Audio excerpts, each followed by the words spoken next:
Hello everyone, welcome to साक्षीज Vidya साधना। इस video lecture में हम पढ़ेंगे class 9 economics chapter 1 the story of village Palampur. ये पार्ट 5 है। इससे पहले मैं 4 पार्ट डाल चुकी हूँ। अगर वो नहीं देखे हैं तो पहले उन्हें देखना, उसके बाद पार्ट 5 देखना, तो आपको बेहतर समझ में आएगा। तो अब हम जो टॉपिक यहाँ करने वाले हैं वो the sale of surplus farm products. ठीक है, Let us suppose that the farmers have produced wheat on their lands using the 3 factors of production. ठीक है, मान लीजिए फार्मर्स ने क्या उगा दिया है अपनी जमीन पे, व्हीट। ओके, व्हीट उगा दिया है फार्मर्स ने अपनी जमीन पे एंड नाउ उन्होंने 3 फैक्टर्स ऑफ प्रोडक्शन को यूज किया है। आई होप आप सबको वो 3 फैक्टर्स याद होंगे। क्या क्या थे? Land, labour and capital. The wheat is harvested and production is completed. देखो wheat क्या हो गया है, हार्वेस्ट किया जा चुका है और जो प्रोडक्शन था वो कंप्लीट हो गया है। What do the farmers do with the wheat? अब सब कुछ होने के बाद ये जो फार्मर्स हैं इस wheat के साथ क्या करेंगे? They retain a part of a wheat for the family's consumption and sell the surplus wheat. जितना उनके घर की ज़रूरत है उतना तो वो अपने पास अपने घर में रखेंगे और बाकी जो बहुत एक्स्ट्रा व्हीट है उसको बेच देंगे। Small farmers like Savita and Govind's son have little surplus wheat because their total production is small, and from this a substantial share is kept for their own family needs. So it is the medium and large farmers who supply wheat to the market. लेकिन कुछ छोटे farmers होते हैं, Savita and Govind जैसे, गोविंद के सन जैसे, उनके पास क्या रहता है, ज़्यादा बड़ा खेत नहीं होता है, इसलिए प्रोडक्शन ज़्यादा नहीं होती है। उतनी प्रोडक्शन होती है जिससे वो जैसे तैसे अपना गुजर बसर करते हैं। तो मार्केट में जो व्हीट आता है वो कहाँ से आता है? मीडियम और लार्ज फार्मर्स के फार्म से। In picture 1.1 you can see the bullock cart streaming into the market, each carrying loads of wheat. हमने पिक्चर 1.1 देखी थी, आप अपनी बुक्स ओपन करिए और अभी पिक्चर 1.1 देखिए। उसमें क्या है, बुलक कार्ट्स के ऊपर गेहूं की बोरियां लद के जा रही हैं। The traders at the market buy the wheat and sell it further to the shopkeepers in the towns and cities. तो क्या होता है, ये जो किसान है ये किसको दे देता है? ट्रेडर्स को दे देता है व्हीट को सारे, और फिर ये ट्रेडर्स फर्दर जाते हैं शॉपकीपर्स पर, अलग अलग दुकानदार को बेच देते हैं और फिर इन दुकानदार से फर्दर जो हम जैसे कंज्यूमर्स हैं, मैं आप, जाके गेहूं खरीद लेते हैं। Tejpal Singh, the large farmer, has a surplus of 350 quintals of wheat from all his lands. He sells the surplus wheat at the Raiganj market and has good earning. देखो हमने पढ़ा था ना, एक तेजपाल सिंह है जो थोड़ा बड़ा किसान है, उसका कितना ज़्यादा व्हीट आया, कितना प्रोडक्शन, 350 क्विंटल्स, और इतना सारा अच्छा है तो ज़्यादा बेचेगा तो उसकी अर्निंग्स भी कैसी होंगी, गुड होंगी। What does Tejpal Singh do with his earnings? तो अब ये तेजपाल क्या करेगा, अपनी जो ये इसने कमाई करी इतनी सारी, इससे क्या करेगा? Last year Tejpal Singh had put most of the money in his bank account. Later he used the saving for lending to farmers like Savita who were in need of a loan. उसने पिछली साल जो उसको आया था ना पैसा, उसने अकाउंट में जमा करा है, और जब जो छोटे फार्मर्स थे जैसे सविता, उनको बाद में ज़रूरत पड़ने पे उधार दिया। He also used the savings to arrange for the working capital for farming in the next season. और उस पैसे से क्या करता है, ये जो वर्किंग कैपिटल लगता है ना उसके खेत में अगले सीजन के लिए, उसमें भी यूज करता है। This year Tejpal Singh plans to use his earning to buy another tractor. लेकिन इस बार क्या कर रहा है, वो एक और ट्रैक्टर खरीद रहा है अपने लिए। Another tractor would increase his fixed capital. और अब इस दोबारा जो ये ट्रैक्टर खरीद रहा है, इससे क्या होगा, इसका जो फिक्स्ड कैपिटल है वो इंक्रीज हो जाएगा। Like Tejpal Singh, other large and medium farmer sell the surplus farm products. A part of the earning is saved and kept for buying capital for the next season. तो ज़्यादातर जो तेजपाल सिंह जैसे बड़े किसान होते हैं ये यही करते हैं कि इनकी जो एक्स्ट्रा इनकम होती है उसको आगे के सीजन्स के लिए, आगे के कामों के लिए रखते हैं। Thus they are able to arrange for the capital for farming from their own savings। और ये जो इनकी एक्स्ट्रा इनकम होती है इसी को यूज़ करके जो आगे आने वाले सीज़न में जो इनको लगने वाला है, जैसे बीज लगनी है, खाद लगनी है, जो भी लेबर को पैसा देना रहता है, सब इसी से अरेंज करते हैं। Some farmers might also use the savings to buy cattle, trucks or to set up shops as we shall see. These constitute the capital for non-farm activities। तो देखिए, तो कुछ फार्मर्स क्या करते हैं, कैटल खरीद लेते हैं, ठीक है, जैसे कि गाय भैंस जो भी है, उससे भी तो उनके घर में फ़ायदा ही होता है। डेयरी प्रोडक्ट्स बना लेते हैं वो घर में ही, दूध दही घी वगैरह। ट्रक खरीद लेते हैं और कुछ उस पैसे से शॉप्स बना लेते हैं, शॉप सेटअप कर लेते हैं। As we shall see these constituent the capital for non farm activities. तो इससे हमें क्या दिखता है कि ये जो पैसा आ रहा है खेतों से, इससे हम नॉन फार्म एक्टिविटीज़ के लिए भी कैपिटल बना पा रहे हैं, है ना।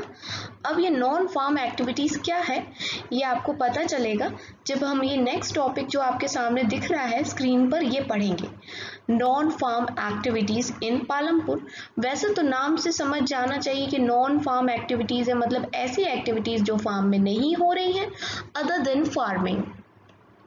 We have learnt about farming as the main production activity in Palampur. हमने क्या पढ़ा कि पालमपुर में जो मेन प्रोडक्शन एक्टिविटी है वो है फार्मिंग की। We shall now take a look at some of the non-farm production activities। अब हम क्या करेंगे कि हम देखेंगे कि कुछ ऐसी भी एक्टिविटीज़ हैं पालमपुर के अंदर जो कि फार्म पे नहीं होती हैं, नॉन फार्म है वो, ठीक है। Only 25% of the people working in Palampur are engaged in activities rather than agriculture। मात्र कितने लोग हैं जो नॉन फार्म एक्टिविटीज करते हैं पालमपुर में? तो 25% लोग हैं। जितने भी पूरी पॉपुलेशन है उसका 25% ही नॉन फार्म एक्टिविटीज करता है। कहाँ? पालमपुर में। अब आगे हम देखने वाले हैं एक एक करके कि वो कौन कौन सी फार्म एक्टिविटीज़ हैं जो कि पालमपुर के लोग करते हैं।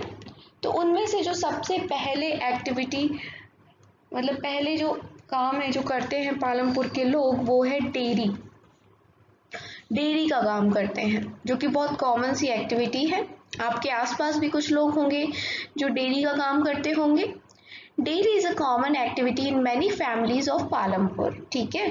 People feed their buffaloes on various kind of grass and the jowar and bajra that grows during the rainy season. The milk is sold in Raiganj। तो डेयरी का काम करते हैं बहुत लोग, गाय भैंस पालते हैं और उनको क्या खिलाते हैं? घास खिलाते हैं, ज्वार बाजरा खिलाते हैं जो कि रेनी सीजन के टाइम पे आता है, और इनके दूध को बेच देते हैं रायगंज में, जो कि बहुत बड़ा विलेज है। हमने पार्ट 1 में ही देखा था, रायगंज एक बड़ा गांव है। Two traders from Shahpur town have set up the collection cum chilling centers at Raiganj from where the milk is transported to far away town and cities।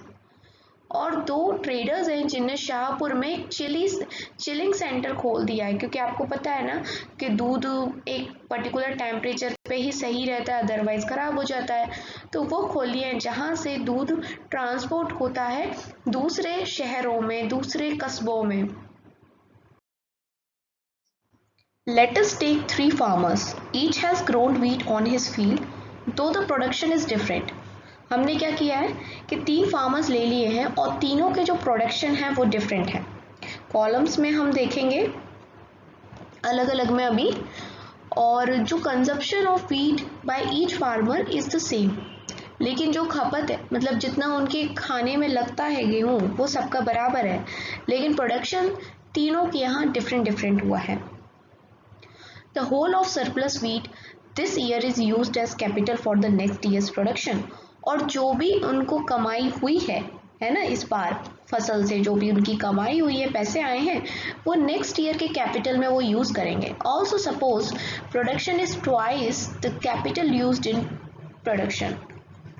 Also आप हमें क्या सपोज करना है कि जो प्रोडक्शन है वो ट्वाइस है किसका, जो कैपिटल यूज हुआ था प्रोडक्शन में। ठीक है, complete the tables.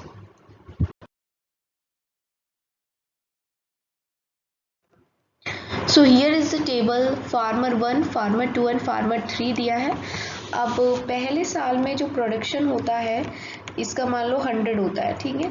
Then consumption इसका इसमें से 40 ही है, तो जो बचा हुआ, अब देखो 100 इसने उगाया, 40 इसने खा लिया, ये कंजप्शन सबका सेम है, तीनों का जो कंजप्शन है वो सेम है, ठीक है। बस वेरी क्या करेगा, प्रोडक्शन वेरी करेगा। हम सिर्फ एक ईयर का करके देख लेते हैं।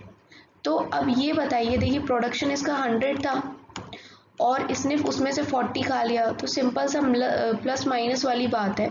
आप इजीली बता पाओगे कि इसके पास अब 60 बचा, ठीक है। जो बचत हुई उसकी 60 की हुई और इसी को वो एज अ कैपिटल यूज कर लेगा नेक्स्ट ईयर के लिए।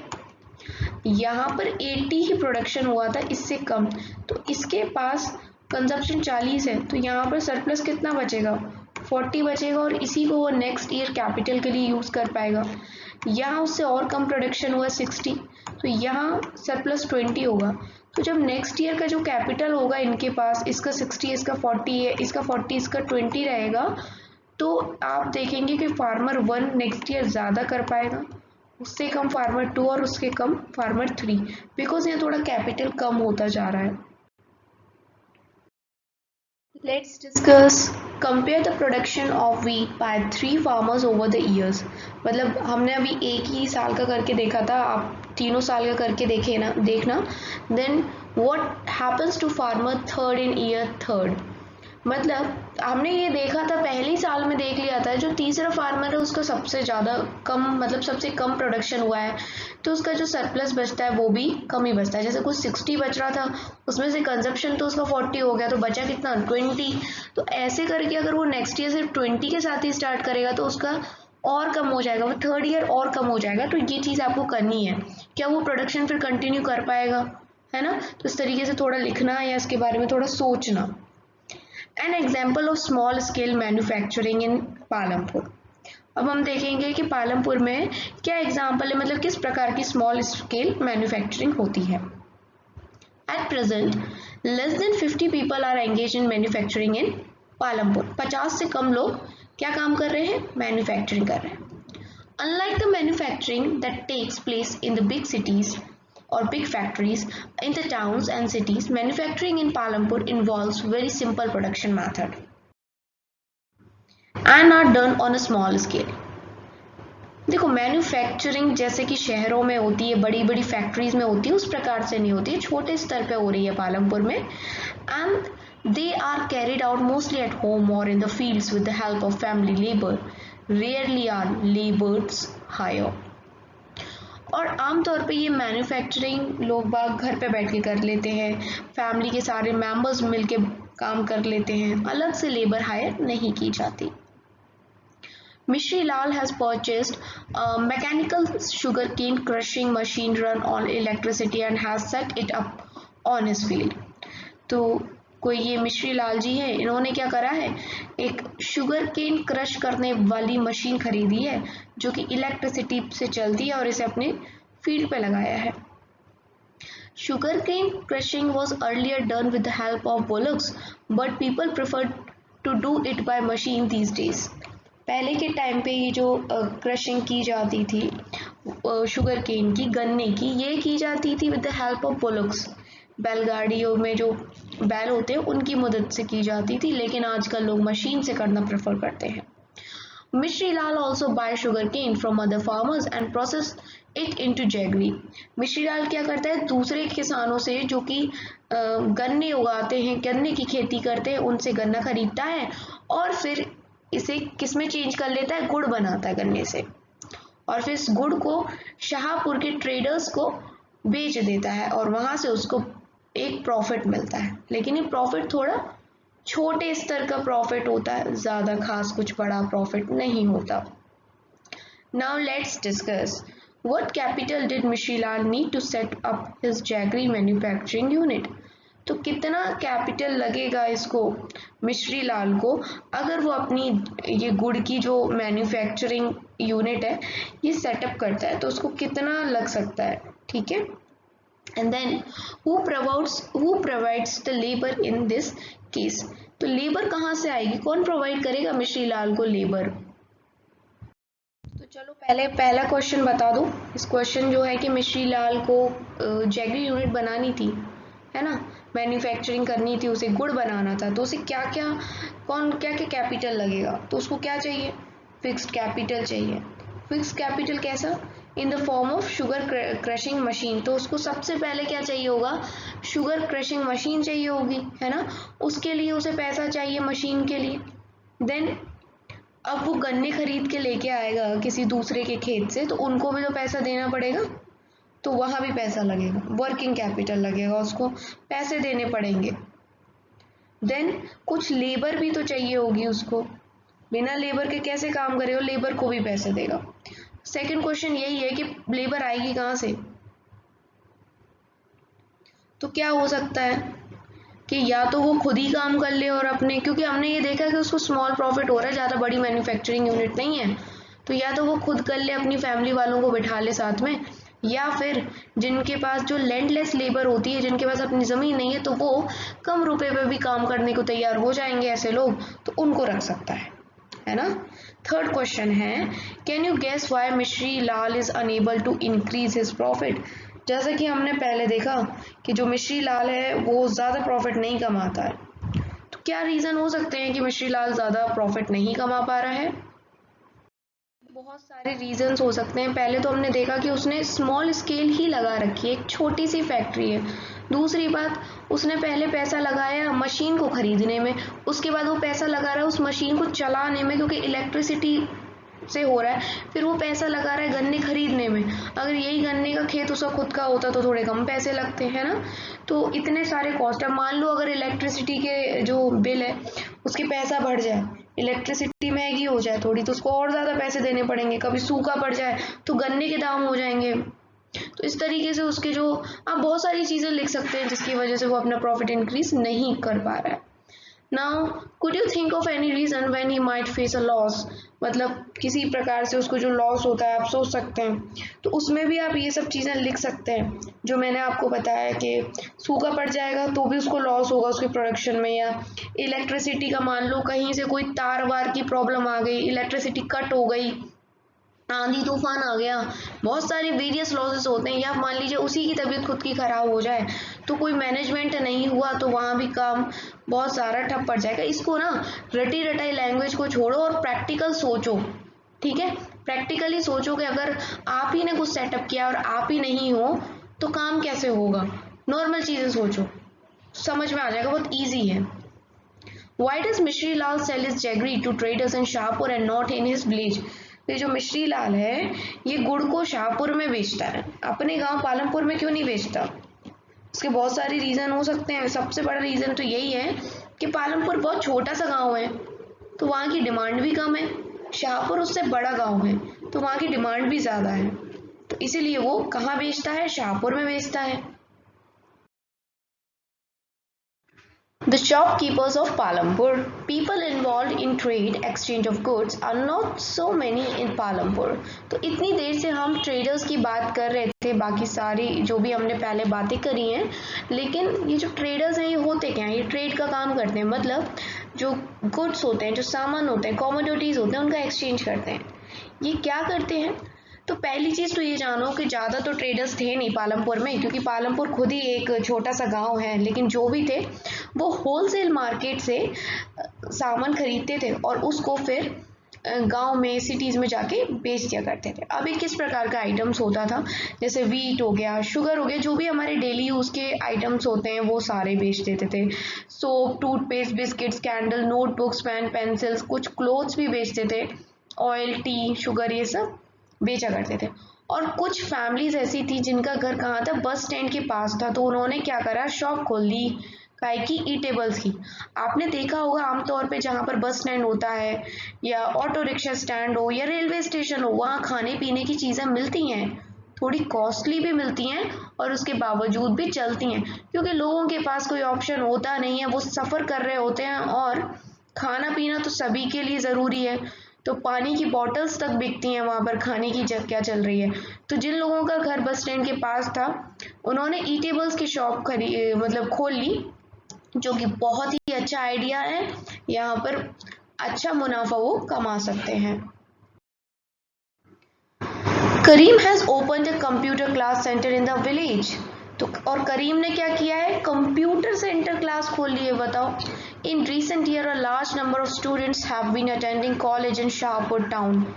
क्योंकि कुछ सालों में देखा गया है कि जो शाहपुर, जो एक जगह थी ना, पालमपुर से बड़ा शाहपुर एक कस्बा था, वहाँ पर बहुत लोग कॉलेज अटेंड करने लग गए थे। तो करीम ने क्या देखा कि number of student from village are also attending computer classes in town. तो बहुत सारे बच्चे थे जो गाँव से कंप्यूटर क्लासेस भी अटेंड करा करते थे टाउन में। They were 2 women in the village who had a degree in computer application. और 2 औरतें भी ऐसी थी जिनके पास कंप्यूटर एप्लीकेशंस में डिग्री थी। He decided to employ them. तो उसने क्या सोचा कि इनको मैं अपने यहाँ पर काम पे रख लूँगा, इन औरतों को। एंड उसने कुछ कंप्यूटर्स खरीदे और क्लासेस स्टार्ट कर दी। कहाँ पर? उसके घर के सामने के कमरे में। High school students have started attending them in a good number. और इसी को देखते हुए जो हाई स्कूल के स्टूडेंट्स हैं वो भी आ गए अटेंड करने के लिए इन क्लासेस को। Let's discuss in what ways is Karim's capital and labour different from Mishri Lal's capital. अब अभी थोड़ी देर पहले हमने इस मिश्री लाल को देखा था ना। मिश्री लाल क्या करता था? तो मिश्री लाल एक गुड़ बनाता था, है ना। गुड़ मैन्युफैक्चरिंग की उसने यूनिट लगा रखी थी और उसका कैपिटल क्या था? वो गन्ने खरीद के लेके आता था, फिर कुछ लेबर को भी देता होगा और इलेक्ट्रिसिटी से ही उसकी मशीन चलती थी। पहली बात तो उसने मशीन ही पैसे से खरीदी थी। तो ये सारी चीज़ें थी। अब हमें करीम के बारे में देखना है, जिसने क्या करा है, कंप्यूटर क्लास खोली है। सुनिए ध्यान से। तो देखो, पैसा तो दोनों के में लगा है। मशीन तो वहाँ पर भी थी, मशीन यहाँ पर भी थी, लेकिन वहाँ एक तो मशीन से काम चल जाएगा। यहाँ पर जितने ज़्यादा लोग होंगे उतने ज़्यादा कंप्यूटर खरीदना पड़ेगा। कंप्यूटर भी एक मशीन है जो काफ़ी महंगा आता है, गांव के हिसाब से हम बात कर रहे हैं, तो इसको थोड़ा ज़्यादा महंगा पड़ गया होगा करीम को, क्योंकि इसने बहुत सारे कंप्यूटर्स खरीदे होंगे। दूसरी बात, इसने तो विमेन को रखा है, एम्प्लॉय किया अपने यहाँ, जिनके पास डिग्री है, अच्छी पढ़ी लिखी है वो, तो उनको थोड़ा ज़्यादा पैसा देना पड़ेगा। वेर एज मिश्री लाल जिस लेबर को रखेगा अपने घर पे, वो अनस्किल्ड होगी, मतलब उसको एज अ मैनुअल वर्क करना है, और यहाँ पर स्किल्ड पीपल्स की ज़रूरत है। कहाँ पर? करीम की शॉप में। तो जो स्किल वाला बंदा है वो ज़्यादा पैसे लेगा। तो यहाँ पर एक तो ये बात आ गई ना। नेक्स्ट क्वेश्चन क्या है? Why didn't someone start a computer centre earlier? Discuss the possible reasons. तो वो क्या रीजंस हो सकते हैं जिसकी वजह से पहले किसी ने सोचा नहीं है कि कंप्यूटर सेंटर भी स्टार्ट किया जा सकता है? क्या रीज़न हो सकते हैं? ये हो सकता है कि देखो, किसी खुद को नॉलेज नहीं होगी कंप्यूटर की अगर, तो फिर बच्चों को कैसे पढ़ाएगा। दूसरी चीज़, लोगों को पता ही नहीं होगा कि हम कंप्यूटर की नॉलेज देकर भी एक मतलब अपना सेटअप कर सकते हैं, एक सेंटर बना सकते हैं जहाँ से हमें भी प्रॉफिट मिलेगा। तीसरी चीज़, अब अकेला आदमी तो इतना हैंडल नहीं कर पाएगा, तो और उसको जो एजुकेटेड बंदे हैं वो नहीं मिल रहे होंगे गाँव में। तो बहुत सारी डिफरेंट चीज़ें हो सकती हैं। और ये भी हो सकता है कि अगर आप इतनी मशीन्स रखोगे ना, कंप्यूटर जैसी मशीन्स रखोगे, तो आप कुछ चार्ज भी तो करोगे उन बच्चों से। तो क्या पता वहाँ के जो लोग हैं, जो यूथ हैं, वो उतना पैसा ही नहीं दे पाए, उतना फीस ही नहीं दे पाए। तो बहुत सारे रीजंस हो सकते हैं। Transport, a fast developing sector. Transport क्या है? काफ़ी फास्ट डेवलपिंग सेक्टर है। There are a variety of vehicle on the roads connecting Palampur to Raiganj. ये चीज़ हमने पहले की वीडियो में भी पढ़ी थी कि बहुत सारे व्हीकल्स चलते हैं रोड पे, चाहे रिक्शा वाला हो, टोंगा वाला हो, jeep, tractor, truck driver and people driving the traditional bullock cart and bogey are people in the transport service. तो ये सारी ट्रांसपोर्ट सर्विस हैं, जिसको जैसा पसंद होता है वो उस ट्रांसपोर्ट सर्विस को यूज़ करता है, और जिसकी जितनी पॉकेट अलाउ करती है। पॉकेट अलाउ मतलब कम पैसे होंगे तो बैलगाड़ी से जाएगा, ज़्यादा पैसे होंगे तो वो रिक्शा कर सकता है, ट्रक, ट्रैक्टर, जीप, ठीक है।